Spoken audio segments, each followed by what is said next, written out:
Mi querido jurista y gran venezolano Asdrúbal Aguiar, muy buenos días. Buenos días, mi querido Fernando, gratísimo placer saludarte y desearte sobre todo un feliz año. Muchísimas gracias, lo mismo para ti, para todos los venezolanos, que será muy feliz si pronto llega la hora esperada. Bueno, yo tengo en mi biblioteca, en lugar muy destacado, una obra que se llama La historia inconstitucional de Venezuela, que es del que es autor Asdrúbal Aguiar. Y veo el libro y resulta que el libro se quedó y que le quedaron faltando los capítulos más azarosos de esa historia inconstitucional, que hoy tiene un punto de remate con la posesión de este salvaje de Nicolás Maduro, que como presidente de Venezuela en unas elecciones en las que nadie votó y aparecieron 9 millones de votos, si mal no estoy. Ese libro terminó siendo como un prólogo al libro que estarás escribiendo, porque es que parecía entonces que no era posible superar todos los atropellos que se cometían contra la Constitución venezolana, pero la historia demuestra que eran mucho más fecundos en ardides que los venezolanos fueron capaces de diseñar en su Constitución. ¿Qué nos quieres contar, Asdrúbal, sobre el particular? Mira, ya la historia está, por cierto, completada y estoy en deuda contigo porque publicó recién la misma editorial, ya en 800 páginas, la continuación de mi historia inconstitucional que lleva por nombre El problema de Venezuela, y la concluye un tercer tomo complementario que lleva por título Civilización y Barbarie, que es el gran dilema que tenemos en este momento nosotros los venezolanos. Copio, por cierto, el título del viejo sabio e intelectual argentino Sarmiento, ¿no?, que escribió justamente parte de su obra en el exilio en Santiago de Chile, ¿no? Ahora, la tragedia venezolana es fundamentalmente esto. Lo que pasa es que ha desbordado. Uno busca hacer algún tipo de comparación retrospectiva en nuestro tiempo histórico pasado y es muy difícil encontrar bases para esto, porque estamos frente a una dictadura. Uno dice sí, efectivamente, hemos tenido muchas dictaduras en la región, ¿no?, dictaduras y dictas blancas, ¿no? Estamos frente a un régimen de carácter militarista, sí, y lo hemos tenido en el pasado como consecuencia de una trágica deriva histórica cuando Venezuela lamentablemente hace aguas con su experiencia del Congreso de 1811, integrada fundamentalmente ese Congreso por universitarios egresados de la universidad nuestra original, que era la Pontificia Universidad de Santa Rosa de Lima y Tomás de Aquino. Pero caída la Primera República, lamentablemente nuestro padre libertador Simón Bolívar maldice a la generación de los ilustrados y los acusa de estar creando castillos de naipes, repúblicas griegas dentro de la vida venezolana, y a partir de ese momento insurge dentro de nosotros el César democrático, el padre bueno y fuerte. Eso ha sido Venezuela, sí, pero es que hay un aditamento, y es que esto se ha condimentado con un fenómeno que nos era extraño, porque teníamos el fenómeno delictivo dentro de la vida política, sí, también, y para eso estaban las leyes de corrupción. Aquí tenemos un Estado narcoterrorista, no es un narcoestado, sino un Estado narcoterrorista, vale decir, una estructura que fue secuestrada por el crimen organizado para usar el Estado y desplegar competencias dentro del Estado y a partir de él, que tienen que ver básicamente con el crimen organizado y transnacional. Entonces, allí la situación es distinta porque no cabe ni la racionalidad histórica ni la racionalidad política para encontrarle una solución. Y cuando uno le plantea a los distintos gobiernos de la región que la racionalidad es una racionalidad de seguridad y criminal, allí ciertamente se les hace complejo encontrar una vía expedita para esto. Incluso se les hace mucho más complejo, sobre todo a las nuevas generaciones de venezolanos que en el campo de la política tratan de enfrentar esta situación y que vienen de nuestras universidades, vienen de nuestras escuelas de políticas públicas, no solo las venezolanas sino las americanas, y en donde intentan tratar de experimentar con los códigos que son propios de estas escuelas, incluso de los de la democracia del siglo XX, frente a este fenómeno totalmente extraño, inédito y perverso del Estado narcocriminal, ¿no? El Estado narcocriminal, el cartel de los soles, todas estas tragedias que hoy rematan en esto, ¿qué es constitucionalmente esta posesión de Maduro? No lo hace ante el órgano constitucional que está dispuesto para recibir la posesión del presidente. No lo hace después de unas elecciones que haya reconocido alguien sobre la tierra. Es que aquí ni siquiera tuvieron a un Gaviria y a un Carter que fueran capaces de decir que había habido elecciones regulares a las que hubiera concurrido el pueblo venezolano. ¿Qué es lo que significa entonces esta posesión jurídicamente desde el punto de vista constitucional? Fíjate, allí hay una, querido Fernando, hay una suerte de lamentable confusión en que ha incurrido, inclusive, debo decirlo de buena fe, la oposición venezolana. Ellos han comenzado a hablar. En primer lugar, inventaron la fecha del 10 de enero como una fecha crucial de carácter épico en la que se producía un quiebre, cuando resulta ser que la ilegitimidad de origen y de desempeño de Nicolás Maduro quedó en entredicho en el mismo momento en que fue juzgado y condenado por los casos de Odebrecht, y en donde la propia Asamblea Nacional anterior declaró el quiebre del orden constitucional y democrático. Lo hizo el Grupo de Lima, y al paso consideraron que Maduro no estaba ya ejerciendo legítimamente la presidencia de la República. Pero frente a todo esto, alguien inventó la fecha del 10 de enero. Tengo la impresión de que fue el presidente de Panamá, en donde dijo, bueno, mire, la fecha es el 10 de enero. Para los venezolanos, entonces esa fecha quedó como una fecha icónica. Decía, bueno, el 10 de enero es el punto final de todo esto. Y así lo ha asumido la opinión pública, debo decirlo.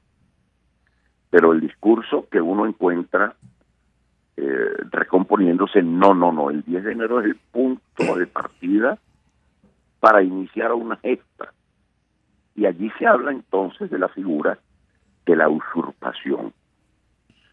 Tú y yo sabemos perfectamente que esta figura existe con distinto nombre en nuestras constituciones, cuando se dice que, bueno, que Asdrúbal Aguiar y Fernando Londoño, que son dos ciudadanos comunes, se reúnen en un club y deciden asumirse en medio de una borrachera una función pública, y se consideran a sí mismos que son ministros o generales de división, y comienzan a firmar documentos y a dar órdenes. Ahí hay una usurpación de una función pública que genera responsabilidades constitucionales. Entonces ellos sitúan la situación de Nicolás Maduro a partir del 10 de enero como el de un ciudadano que ciertamente debe encontrarse en la situación del usurpador. Ahora, ¿qué dinámica desprende la usurpación?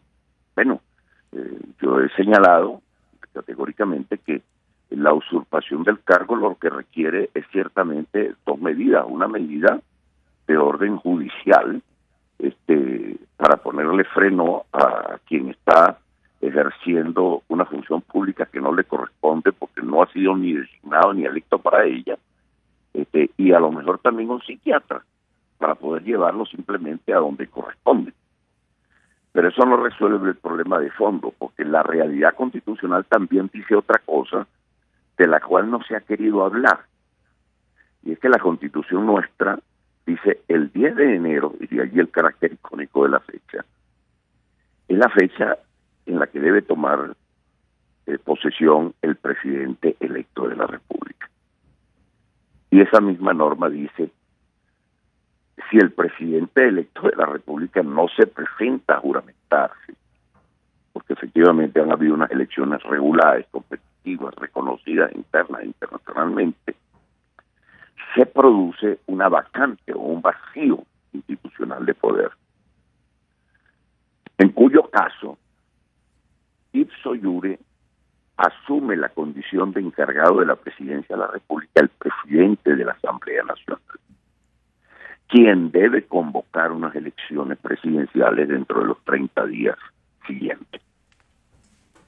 Bueno, este es el paso que todavía hasta ayer en la noche no se había acordado, que en definitiva yo creo que no necesita ni siquiera acordarse, pero bueno, que han estado debatiendo los dirigentes políticos, y es que a partir de anoche, de las 12 de la noche y 1 minuto, Venezuela tiene un nuevo presidente de la República con calidad de encargado, que es el presidente de la Asamblea Nacional. En este caso, el joven Guaidó de la generación universitaria de 2007, quien ha sido electo presidente de ese órgano legislativo. ¿Va a pasar eso hoy? ¿Va a ocurrir eso en el día de hoy? Con lo cual tendríamos a un usurpador que está enloquecido en un Tribunal Supremo de Justicia ilegítimo, designado por una constituyente que no existe en la Constitución y que es totalmente espuria, que fue constituida por la vía de los hechos y de la cual deriva ese tribunal y ante la cual va un señor que no ha sido el producto de elección supuestamente a juramentarse.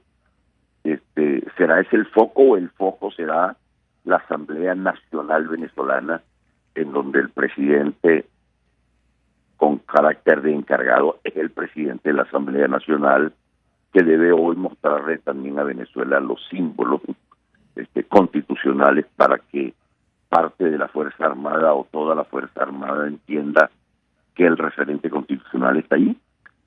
Bueno, esa es la gran incógnita que tenemos y que veremos cómo avanza durante el día de hoy. Porque allí se presenta constitucionalmente también esta situación. Supongamos que el presidente de la Asamblea Nacional, a pesar de que tiene esa obligación impretermitible, porque no puede simplemente optar por ejercerla o no, sino la Constitución dice, llegado el 10 de enero sin presidente electo, el presidente encargado de la República, el presidente de la Asamblea Nacional. Si él no asume esa responsabilidad que le corresponde de pleno derecho, cabe la pregunta, ¿estará omitiendo el presidente de la Asamblea sus deberes constitucionales? Cuando hay omisión constitucional, entonces, ¿a quién le corresponde actuar? Y aquí yo me pregunto, probablemente le corresponderá actuar al Tribunal Supremo de Justicia legítimo que se encuentra en el exilio y que está desde ayer en sesión permanente. Y tendrá entonces que decirle a la comunidad nacional y a la comunidad internacional, la provisionalidad del poder está situada en este sitio y no en aquel sitio que se señala, hasta tanto se resuelve la omisión constitucional. Pero te repito, mi querido Fernando, en medio de esta situación totalmente inédita, estamos a la expectativa y esperando a ver cómo se comportan. El Grupo de Lima emitió un comunicado muy claro y determinante. Digo, el 10 de enero Venezuela no tiene presidente. El 10 de enero Nicolás Maduro tiene que entregarle, cosa también simpática, voluntariamente el poder a la Asamblea Nacional. Reconocemos que es el único órgano legítimo electo en elecciones regulares en Venezuela, representante de la soberanía popular, y reconocemos también la existencia de un Tribunal Supremo de Justicia legítimo que está actuando desde el exilio en estas circunstancias. Hoy se reúne también el Consejo Permanente de la OEA para observar esta dinámica de acontecimientos que ocurren en Venezuela. Ahora puede darse la última situación, que el señor Nicolás Maduro enloquecido salga del Tribunal Supremo y simplemente cierre la Asamblea Nacional Venezolana y lleve a juicio a los parlamentarios que están allí sentados como traidores a la patria por haber apoyado la manifestación hecha por el Grupo de Lima, así lo anunciaron ellos. bueno, si eso ocurre, cabe preguntarse qué reacción va a tener la comunidad internacional. Seguirá en el escenario que ha permitido llevar la situación venezolana hasta el punto en que está. Porque si esta situación se prorroga, los 4 millones de venezolanos que han salido en diáspora, hoy en día hacia Colombia, hacia Brasil, hacia algunos países del cono sur, Estados Unidos y Centroamérica y también a España, saltará esa cifra, según se proyecta, a casi 10 millones de habitantes. Pues en esa estamos, mi querido amigo. En esa estamos. Esto es un momento crítico. Esperamos que los miembros de la Asamblea Nacional y que los miembros del Tribunal Supremo estén a la altura de sus deberes, ¿no? Es lo que cabe. Sí, es lo que cabe y es una circunstancia histórica que no admite, querido Fernando, dilaciones de ninguna naturaleza. Y lo que sigue tendrá que ser el reconocimiento como presidente de la República del presidente de la Asamblea Nacional, ¿o no? Bueno, no, es que ipso iure, en primer lugar ya hubo el Grupo de Lima, 15 países han señalado que lo que tiene que ocurrir es justamente eso, que el presidente Maduro, al cesar en sus funciones constitucionales, de las que ya había cesado efectivamente, pero pongamos la fecha de quiebre, la marca en la Constitución, el 10 de enero, al concluir el mandato constitucional y no haber un presidente electo, tiene que entregarle el poder a la Asamblea Nacional. En este caso, de acuerdo con nuestra Constitución, a pesar de que el Grupo de Lima se le entregará a la Asamblea Nacional, la Constitución lo que señala es que es al presidente de la Asamblea Nacional, porque se trata de un ejercicio unipersonal, no un gobierno asambleario. Eso no existe aquí en Venezuela, ¿no? Esa es la dinámica, con lo cual, si el presidente de la Asamblea Nacional efectivamente consciente de que de pleno derecho es el presidente de la República, ya cuenta de suyo con el reconocimiento de los países que se han manifestado anticipadamente, cosa que lo ha hecho, por cierto, también Estados Unidos, porque el secretario Pompeo estuvo en las deliberaciones del Grupo de Lima y declaró que el gobierno de los Estados Unidos acompañaba también esa manifestación. De todas maneras, debo decirte que en estas circunstancias que algunos actores todavía ayer en la noche pedían que casi como que se ratificase aquello que ya se había dicho, de lo cual, bueno, es como decir, entreguen una certificación de que si eso ocurre, va a haber el reconocimiento, la comunidad internacional, que tiene que respetar simplemente el orden constitucional de cada país, y existiendo una manifestación ya previa, consistente, que es la del Grupo de Lima. Obviamente, si ipso iure, el presidente de la Asamblea Nacional, el encargado de la presidencia de la República, contará con el reconocimiento, y él allí tendría, que sería lo correcto, el presidente encargado de la Asamblea Nacional, designar inmediatamente un embajador en Bogotá, un embajador en Brasilia, un embajador en Estados Unidos, un embajador ante cada uno de los países del Grupo de Lima, para que de manera inmediata se sepa que cualquier acto emanado de ese ciudadano común que pretende usurpar el poder a partir de las 10 de la mañana del día de hoy, son actos nulos, de toda nulidad, que no tienen efectos internos y tampoco internacionales. Y que cualquier actor internacional que pretenda recibirle algún cheque firmado por ese señor corre el riesgo de que el banco no le acepte el cheque. No se lo puede aceptar.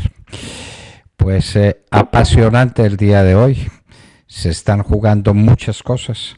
Vamos a ver el mundo qué hace ante la posesión de este mequetrefe que dice que se va a posesionar, pero no ante el órgano que la Constitución consagra, sino ante unos amigotes que él designó para ese efecto.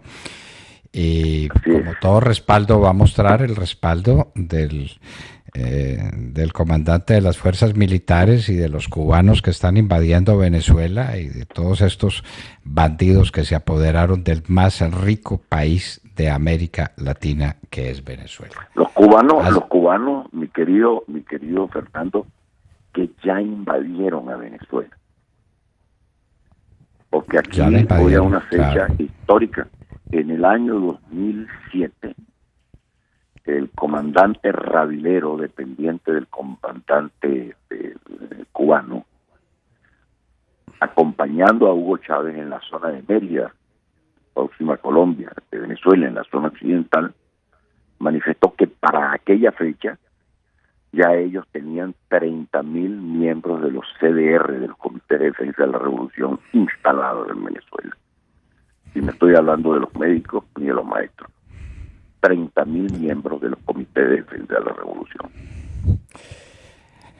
Asdrúbal, esta conversación invita a la próxima que será muy próximo, probablemente mañana, si Dios es benevolente con nosotros y tienes paciencia para decirnos entonces qué pasó hoy 10 de enero, día crucial, día cenital en la historia política de Venezuela, donde la dignidad del pueblo venezolano debe estar por encima de toda consideración. Esto tiene que ser el respeto a un pueblo libre y no se va a tolerar que unos militares que ejercen la fuerza y que no ejercen ninguna legitimidad respalden a un usurpador de las funciones constitucionales de presidente de Venezuela. Asdrúbal Aguiar, un abrazo muy estrecho. Un abrazo, Fernando. Hasta muy pronto, Gracias. Asdrúbal.